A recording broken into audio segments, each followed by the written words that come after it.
hello' আজি মোৰ সৰু সৰু কেইটামান বস্তু কিনিলোঁ আপোনালোকক দেখাম বলক এইটো দেখিছেনে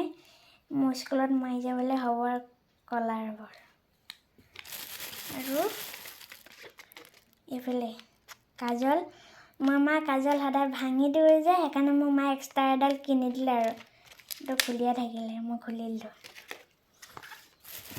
আৰু এইফালে গোল্ডেন নেল পলিচ আৰু এইফালে নুডেল ব্ৰেচলেট কেনেকুৱা লাগিছে আৰু এইফালে পিংক কালাৰ কাটাৰ এইফালে ডাৰ্ক পিংক আছে এইফালে লাইট পিংক আছে মোৰটো চুলিত মাৰিবলৈ হ'ব দেই আৰু এইটো কোমল দে এইটো মোৰ চুলিখিনি এতিয়া দীঘল হৈ গ'ল যে সেইকাৰণে মই এতিয়া খোপাৰ এনেকৈ হেৰি কৰিবলৈ হ'ব আৰু সেয়াই আৰু বাই বাই